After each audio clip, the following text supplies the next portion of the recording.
ma'am. So, dito ako sa bahay ni sister. Kasi hinatid ko yung dalawang Junax. Si Isikal at saka si Noah. Kasi nga, pupunta ako ngayon sa hospital. So, pupunta ako ngayon check up ng aking diabetes. And then, check up din sa akin ng doktor. So, 24 weeks na ako ngayon. Yeah, 24 weeks. No, 25 kahapon, Monday. So 25 weeks na ako. Kaya yan, check up ulit tayo. And then and then alas 12, medyo maaga-aga ako kaya nag-video muna tayo. So dito sa bahay ni sister. Dinrap ko yan yung dalawa. Excited sila pag magsabihin, we're going to Tita house. Excited yan sila. Alam nyo mga moms, ang pinaka-worry ko talaga pag nandito sa hospital, no? Kasi yung parking nila. Alam kong ilang beses na akong bumalik-balik dito. Pero pagdating talaga sa parking, ay nako, ito talagang pinaka-hate ko. Ngayon, kasi 12 o'clock yung aking appointment. So, punuan yung mga parking. My goodness, ilang beses akong pabalik-balik. Hindi ako makahanap ng parking. Diba? So, sa mga taga sa amin, taga dito, taga Rockhampton, alam nila kung gaano siguro lang, hindi ko alam, basta ako nahirapan ako. Yun lang, pag ganitong oras, kasi mas gusto rin ko pa yung maagang maaga, kasi at least hindi pa lahat ng mga empleyado na pumasok, tapos ang dami pang bakante. Pero ngayon talaga, alam niyo, dito ako sa pinaka last, tingnan nyo, ano na yan dyan, ceiling na. So pinaka last ako na tawag doon na parking, nag-park.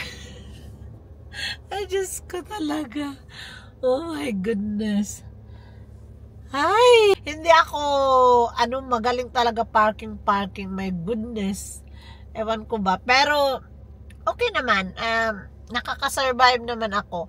So I'm gonna end up having ultrasound. And then ultrasound dito. So emergency ako na ultrasound maya. Tawagan nila ako 3 o'clock. Kasi yung akala ko varicose lang tong nasa legs ko. Pero baka daw kasi siya, yung tawag doon, blood clot ba? Kasi 'di ba 40 na tayo. So binigyan nila ako ng ito siya, mga libre ito siya mga moms dito. So binigyan nila ako ng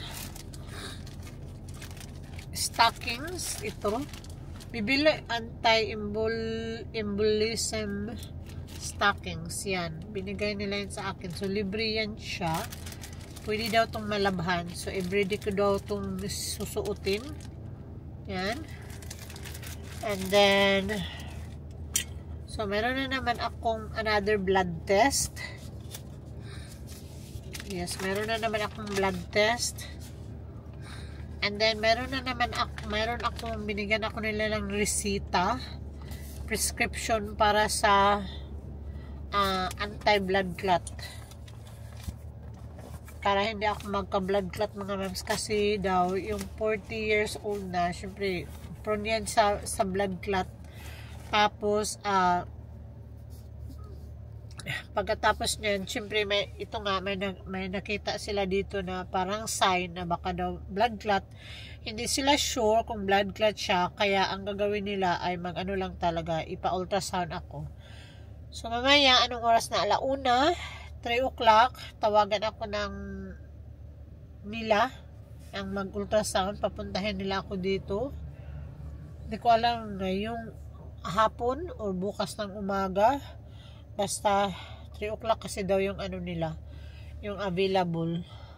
Pero maghintay daw pa din ako ng tawag. So yan, na problema tuloy ako, na-worry tuloy ako mga moms. So, akala ko ano lang. Pero parang nag-ano sila worry. Tapos pinuntahan talaga ako ng doktor, chinek niya. So, alam mo, tapos sabi niya na pwede daw niyang i-ultrasound pero hindi daw siya, eligible. Hindi daw sila pwede mag-ultrasound. Ano ba tawag nun? Parang, pwede silang mag-ultrasound pero hindi sila credited. Alam mo yung ganun. So, doon pa rin sa credited sila na magpa-ultrasound kagaya ko, ipa-ultrasound. So, yan. Medyo natagalan tayo doon ng hinintay. Pero okay lang, at least mayroong mga result. I'm so happy kasi yung mga bata, si Isikal at saka si Noah, nandun kay sister at day off ni sister. Nag-day off talaga siya ngayong araw na to para lang dito sa aking appointment na to. Ganun na talaga. So, dito ako sa ng aking sister. Saan yung camera nila dito? Hanapin ko. Kasi makita ako ng niya, ng boyfriend niya. So, yun na nga. Dito lang ako kasi kakain ako. Hindi na ako bumalik doon sa bahay. Ito na ako kasi nandito na si Isika at yung mga bata. May butang nisa ko, may microwave. Mag-microwave na lang mini. Kung saan na? Rice. Ha? Mag-rice ako. Wow. Sana all na naikuan. Sa air fryer. Wala din may air fryer. Ang bigat ng... Inita sa 90 seconds. Seconds lang? 1 minute. Tapos bumili na lang din ako nito para nakipag-cooking siya sa aking mga parents.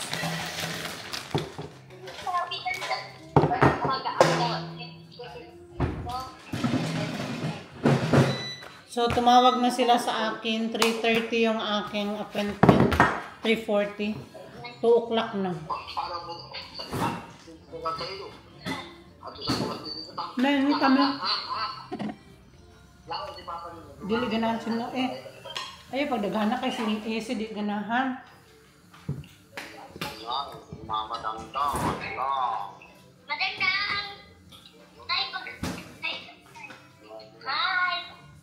Hi, hala, white brown rice. Paano dito may gusto ka mag white rice?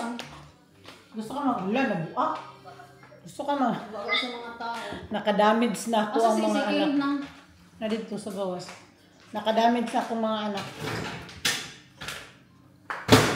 1 hour, 1 minute. Tama na. Kain muna kami. Kitchen. Sana si Ezekiel. Ezekiel, come on. Chicken Ezekiel. Hala ka! Hoy! My goodness. No! Give me! Give me na. Oh my goodness. Sorry. Nagpasuri-suri pa, oh. Hindi natulog. Kakinsa ni? Ni adiri kanaan mo pug gipalit pero ako ni ibilin diri ha kay basin. Ako gipalit. Wala man sila gatas mi kung gusto sila magatas unya, fresh milk na lang ibutang. Fresh milk. Nagutom ng person. Gutom na mi oy. Isi ka man Ezekiel. Ezekiel, rice and chicken. Rice and chicken. Okay na? Kuman na? 1 minute pa sa kaha. Dili ba sila? Na ano? Nangaan sila. Mga Isang mga tao? nangaan. Kasi di pa gaan. Sabala ay nagkuhan si Manong. Ha? Ang nagkuan? Ang ba't ni Manong na yung hunaan?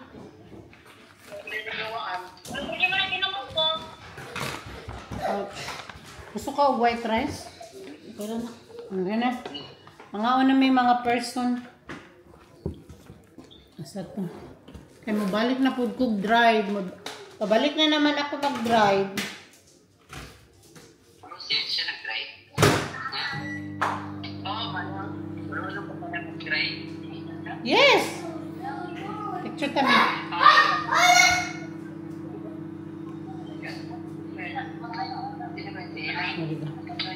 Neta Andito kami sa bahay. Andito kami sa bahay ni Alami. Yung mga family ko, Marites. So, pauwi lang namin mga moms and ng aking ultrasound. So, grabe yung driving ko ngayon na time na to. Pabalik-balik sa city. So, ito yung... So, I think pinapakita ko na to. So, ito yun siya. Nakita niyo, para siyang nag-ano talaga siya. Yan. Yan talaga siya, oh. Yan. Tapos, akala ko, pag magpa-ultrasound, ito lang dito yung i-ultrasound. Simula dito talaga, dito, hanggang dito, tapos dito sa kabila, dito, in-ultrasound nila. And, tinanong pa yung babae na nag-ultrasound, sabi niya, parang wala naman daw nakita siyang blood clot. So, yes, para wala naman siyang nakitang blood clot. And, pero sabi niya, may puruhan daw itong mag-blood clot kasi nga, ano daw yung mga ugat. Ano ba tawag dun, ha? If ever daw, parang blanco ako. If ever daw mag-blood clot ano ko daw, kasi para daw siyang namula, na medyo super sakit daw siya paghawakan. Ito kasi, hindi siya masyadong masakit, pero, ano siya para siyang, itchy. Pero makaya ko pa yung sakit. Kaso lang, nababother lang ako kasi si Habi, sabi niya, ipa-check up mo talaga kasi baka daw magiging blood clot nga. Kasi tingnan mo naman mga moms, oh. Yan talaga siya. So, yun na nga. Kinuha ko na yung mga Junax. So, dito na si Isikal at saka si Noah. Si Ate Glenette na una dito sa amin. Anong oras natin? 5 o'clock na. Ganun yung aking lakad ngayon. Parang huldi talaga ako So, hindi nila ako chinek up doon sa ultrasound. Kasi nung unang, sabi nila, ang ultrasound ko dapat sa hospital. Tapos, nung pag-uwi ko na, nung nagpunta na ako ng bahay nila sa sister ko, sinabi naman nila doon na ano na lang daw, hindi na lang daw doon sa hospital kasi ano tawag doon, napaka-busy daw talaga nila, which is nagpasalamat ako kasi alam mo, ang hirap maghanap ng parking sa hospital. So,